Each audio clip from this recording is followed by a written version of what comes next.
Le chapitre 3 de ce deuxième thème porte sur le rôle de la France dans la construction de nouveaux États par la guerre et la diplomatie.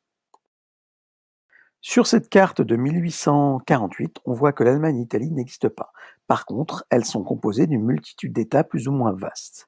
Un État extérieur s'oppose, c'est l'Empire d'Autriche. L'unification des deux pays en une nation doit se faire contre ce dernier.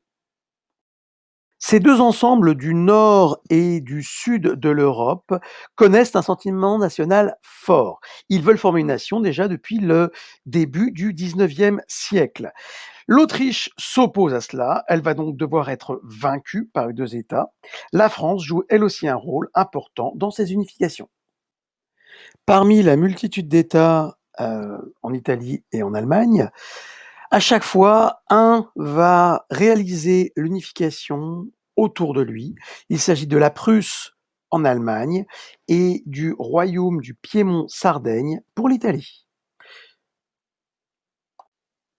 La problématique de ce cours rapide doit donc nous permettre de voir quel rôle joue la France dans les unifications italiennes et allemandes entre 1849 et 1871. Pour arriver à cette unification, 3 acteurs majeurs, sont intéressants.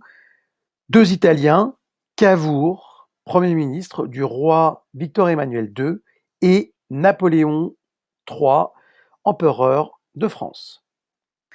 Au milieu du XIXe siècle, l'Italie est divisée en 8 États. Les Italiens souhaitent le Risorgimento, c'est-à-dire la Renaissance, mais sont divisés sur la nature du régime à mettre en place, entre république, comme par exemple voulait Mazzini, ou bien monarchie libérale. C'est finalement cette solution autour du Piémont-Sardaigne et du roi Victor Emmanuel II.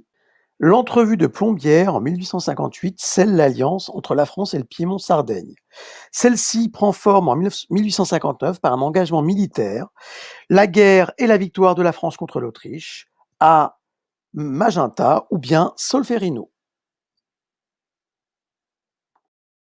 L'entrevue de Plombières organisée par les libéraux français permet donc l'annexion par le Piémont-Sardaigne du nord de l'Italie, au détriment d'Autriche, et elle permet à la France de récupérer la Savoie et Nice, des territoires qui n'avaient jamais été français, mais étaient toujours restés dans le giron italien. Dans la décennie 1860, Garibaldi, un révolutionnaire professionnel, organise l'expédition des 1000 qui permet la conquête du sud de l'Italie et de la Sicile au profit du Piémont-Sardaigne. Cette conquête voit la disparition d'États pluricentenaires. 2 événements extérieurs vont permettre la finalisation de l'unification. En 1866, c'est la défaite de l'Autriche face à la Prusse à Sadowa. Et en 1870, c'est la défaite française à Sedan face à cette même Prusse qui permet l'annexion de Rome, refusée jusque-là par Louis-Napoléon Bonaparte. On s'intéresse maintenant à la construction de l'Empire allemand contre la France. Il faut tout d'abord noter l'importance du Zollverein, qui est une union douanière avec un système monétaire. Cela renforce le sentiment d'appartenance à un même ensemble, sentiment apparu avec la Révolution de 1848, même si elle est manquée.